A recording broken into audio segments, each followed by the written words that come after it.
Hello guys, welcome back to my YouTube channel. आज मैं आप लोगों के लिए एक नई हॉरर स्टोरी लेकर आई हूँ।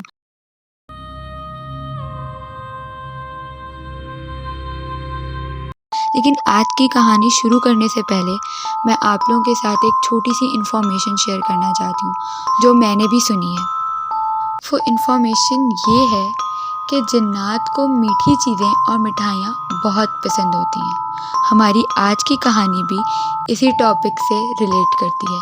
तो आइए शुरू करते हैं आज की कहानी। तो आज की कहानी एक सच्चे वाक़ये से रिलेट करती है जो कि मेरी दोस्त ज़ैनब का है। मेरी दोस्त ज़ैनब कहती हैं कि एक रात वो उनकी छोटी बहन जो कि उनसे उम्र में तकरीबन 1 साल छोटी हैं और उनकी चचाजाद बहन रात के तकरीबन 1:30 बजे बैठी बातें कर रही होती हैं कि ज़ैनब की छोटी बहन कहती हैं कि रात के 1:30 बजे रेडियो पर एक शो लगता है जो कि जिन्नात की कहानियाँ सुनाते हैं, तो क्यों ना हम भी वो कहानियाँ सुनें। ज़ैनब और उसकी कज़िन को भी बड़ा तजस्सुस होता है और वो फरमाइश करती हैं कि भाई आज हम रेडियो पे यही कहानियाँ सुनेंगे। ज़ैनब की बहन प्रोग्राम लगाती है। प्रोग्राम पे एक औरत अपना किस्सा शेयर कर रही होती हैं। वो कहती हैं कि उनके घर के सामने मिठाइयों की एक बहुत बड़ी दुकान है। वो एक दिन अपने घर की खिड़की में खड़ी होती हैं कि उनको उस मिठाई की दुकान में एक छोटी बच्ची नज़र आती है। इस बच्ची की हालत बड़ी ही अजीब सी होती है। ना तो पैरों में चप्पल है, ना तो बाल ठीक से बंधे हुए हैं और बहुत ही अजीब सी हालत। कुछ देर के लिए तो दुकानदार भी उस बच्ची को देख के डर जाता है। रेडियो पे कहानी सुनाने वाली औरत कहती हैं कि जब मैं उस बच्ची की तरफ देखती हूँ तो एक पल के लिए पता नहीं क्यों मेरे जिस्म में खौफ की एक लहर जाग उठती है। मुझे ऐसे लगता है कि जैसे उस बच्ची में कुछ अजीब है, जैसे उस बच्ची में कोई ताकत है जो उस औरत को अपनी तरफ खींच रही है। लिहाजा वो फ़ौरन खिड़की बंद कर देती है। ज़ैनब सिर्फ इतना ही वाक़या सुनती है और अपनी बहन से मुखातिब होकर कहती है कि मैं अब थक गई हूँ और मैं मज़ीद इस महफ़िल को कंटिन्यू नहीं कर पाऊँगी, तो तुम दोनों बैठ के ये वाक़या सुनो, जो भी सुबह होगा वो मुझे बता देना, मैं सोने जा रही हूँ। ये कह के ज़ैनब अपने कमरे में चली जाती है। कुछ देर बाद उसकी चचाजाद बहन अपने घर चली जाती है और उसकी छोटी बहन उसके बराबर में ही आकर लेट जाती है। अब करीब रात के 3:30 बजे ज़ैनब की आंख अचानक खुल जाती है और उसको महसूस होता है कि गली में कोई भारी भरकम इंसान पैर रगड़कर चल रहा है। अब ज़ैनब कुछ देर तो उस आवाज़ को बर्दाश्त करती है, लेकिन आहिस्ता आहिस्ता वो आवाज़ बढ़ती जा रही है और अब वो आवाज़ ज़ैनब की बर्दाश्त से बाहर है। ज़ैनब बहुत ज़्यादा इरिटेट होकर अपने बिस्तर से उठती हैं और देखने के लिए बाहर निकलती हैं कि आखिर इस रात में कौन है जो इस पहर इस तरह से गली में चल रहा है। ज़ैनब जैसे ही निकल के अपनी बालकनी में आती हैं तो वो क्या देखती हैं कि एक छोटी सी बच्ची जिसकी उम्र तकरीबन कोई 12 या 13 साल के करीब होगी, वो पैर घसीट घसीट के चल रही है। अब ये देखकर ज़ैनब को बड़ा ही अजीब लगता है कि जब उसने कमरे से वो आवाज़ सुनी थी तो उसे लग रहा था कि कोई बहुत ही भारी भरकम इंसान चल रहा है, लेकिन गली में तो एक 12-13 साल की बच्ची है।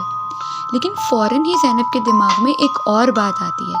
रात के 3:30 बजे के करीब एक छोटी बच्ची सड़क पर तनहा क्या कर रही है, जबकि रात भी बहुत तारीक है। यहाँ तक कि पूरी गली में भी अंधेरा है, सिर्फ जहाँ पर स्ट्रीट लाइट है कुछ रोशनी नज़र आती है। उस बच्ची की हालत भी बहुत ही ज़्यादा गैर है। ना तो उसके पैरों में चप्पल हैं और ना ही उसका हुलिया दुरुस्त है और उसके बाल तो जैसे हवा में ऊपर को खड़े हैं। अब ज़ैनब जब उस छोटी सी बच्ची को देखती है तो वो बहुत ज़्यादा डर जाती है और वो वापस जाकर सो जाने का फ़ैसला करती है। ज़ैनब जल्दी से अपनी बालकनी से बाहर निकलती है और बेड पर आके लेट जाती है। ज़ैनब को इतना खौफ महसूस हो रहा होता है कि वो अपने आप को लिहाफ से कवर कर लेती है। कुछ देर बाद ज़ैनब को महसूस होता है जैसे कोई भारी भरकम चीज़ उसके ऊपर आकर बैठ गई है। ज़ैनब को उस चीज़ का वज़न बाकायदा अपने सीने पे फील होने लगता है, लेकिन खौफ और डर के मारे ज़ैनब की हिम्मत नहीं होती कि वो लिहाफ हटाकर देख सके कि आखिर क्या चीज़ है जो रात के इस पहर आकर उस पे बैठ गई है। ज़ैनब की तो मान लो जान ही निकल गई। زینب دل ہی دل آیت الکرسی کا ورد کرنا شروع کرتی ہے۔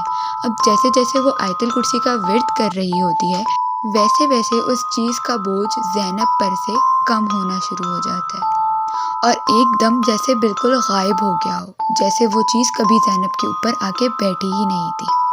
پر اب زینب کی جان خوف کے مارے ہلکان تھی، وہ اسی کشمکش میں سو جاتی ہے۔ اگلی صبح جب زینب کی آنکھ کھلتی ہے تو وہ سب سے پہلا سوال اپنی چھوٹی بہن سے یہ کرتی ہے کہ کیا تمہیں بھی رات کو کوئی آواز سنائی دی تھی؟ تو اس کی بہن اس سے بڑے ہی انجان لہجے میں کہتی ہے کہ تم کس آواز کی بات کر رہی ہو؟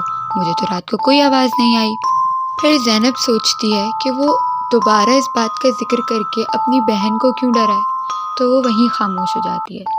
پھر اس کے ذہن میں ایک اور بات آتی ہے اور وہ اپنی بہن سے پوچھتی ہے کہ رات میں جو ہم واقعہ سن رہے تھے اس کا اختتام کیا ہوا؟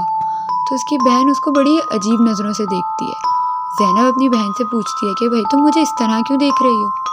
تو وہ کہتی ہے کہ تم کس واقعے کی بات کر رہی ہو؟ زینب بہت شوق ہو جاتی ہے، وہ کہتی ہے ارے میں اسی واقعے کی بات کر رہی ہوں جو میں بیچ میں چھوڑ کر چلے گئی تھی سونے کے لیے، تم اور ہماری چچا زاد بہن بیٹھ کے اس کو سن رہے تھے نا؟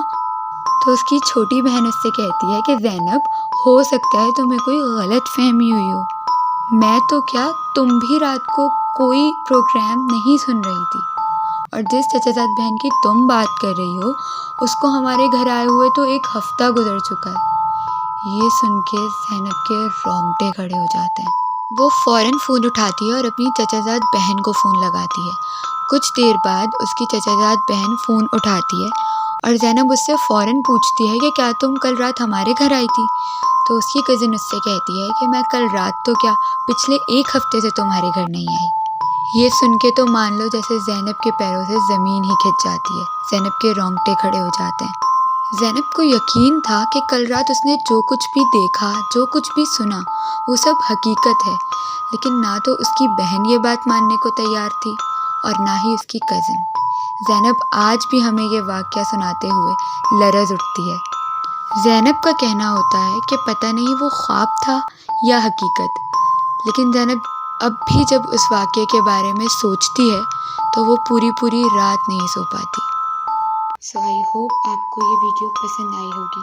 میری ویڈیو کو لائک کریں، کامنٹ کریں اور میرے چینل کو سبسکرائب کریں، ساتھ ہی ساتھ بیل آئیکن کو بھی پریس کر دیں تاکہ میری آنے والی ہارر ویڈیو ڈیلی آپ تک پہنچ سکے۔ Stay safe, good bye.